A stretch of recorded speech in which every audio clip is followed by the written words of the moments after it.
You're sitting on your back porch as the light begins to fade. The air is warm and perfectly still. Then you hear it, that high pitched buzz right next to your ear.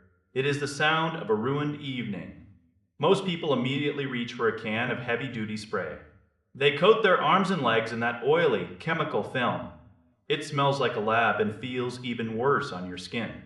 But there is a better way to reclaim your outdoor space without turning yourself into a walking chemical spill. This is where those specialized portable repellent devices come into play. People have very strong opinions on these. Some folks say they are the greatest invention since sliced bread. Others claim they are a complete waste of money. The truth usually lies right in the middle of how you actually use the thing. Think of it as a miniature heater for bug repellent. You have a small fuel cartridge that provides the energy. You have a little blue mat that contains the active ingredient. When you slide that mat into the top and click the starter, a tiny internal flame goes to work. It heats up a metal plate. That heat then releases the repellent into the air around you. It is not like a candle or a coil that produces a thick cloud of smoke. In fact, you might not even notice it is working at all. It creates an invisible dome of protection. This zone usually covers a space about 15 feet across. That is plenty of room for a patio table or a couple of lounge chairs. But here's the catch that trips most people up. You cannot just click it on and expect immediate results. This is not a bug zapper. It takes time to build up that protective cloud. You need to give it a head start. If you wait until the mosquitoes are already biting, you've already lost the battle. You should set it out 10 or 15 minutes before you plan to sit down. This allows the heat to saturate the mat and push the repellent out into the air. If you are impatient, you will think it is broken. Another huge factor is the wind. If there is even a light breeze, your protection is literally blowing away. It cannot stay centered on you if the air is moving. This is why some people swear it does not work.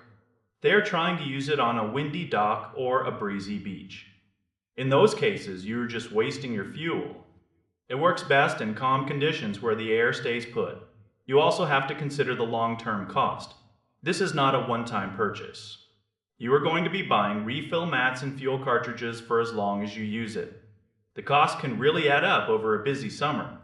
It is a premium experience for a premium price.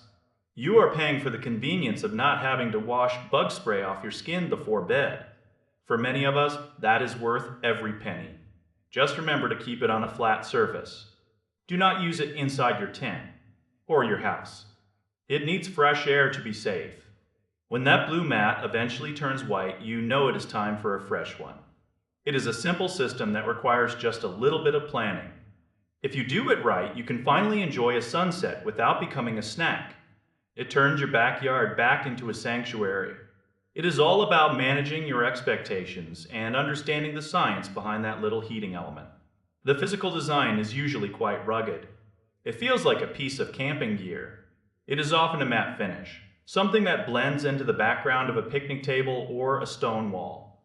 You do not want something flashy. You want something that disappears while it does the heavy lifting. The fuel cartridges are small. They look like tiny versions of the canisters you might use for a camping stove. They twist in with a satisfying click. Then there is the mat itself. It starts as a vibrant blue. As the heat does its work, the color fades. This is your visual cue. When it looks pale or white, the repellent is gone.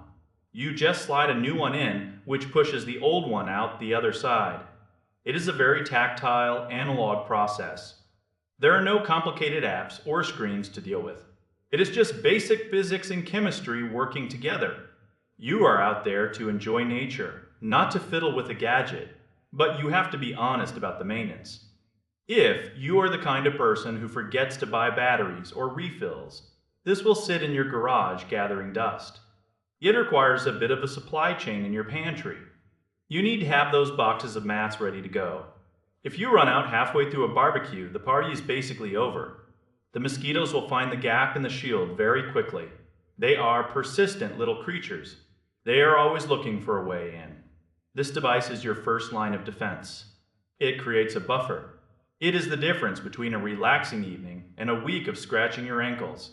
When you think about the alternative, which is usually slathering yourself in greasy lotions, the choice becomes much clearer.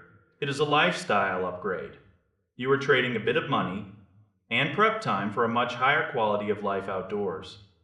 It is perfect for those quiet nights when the air is thick and the bugs are out in force.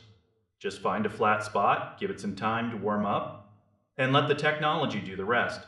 You will know it is working when you see your neighbor swatting at the air while you are sitting perfectly still. That is the ultimate test of success.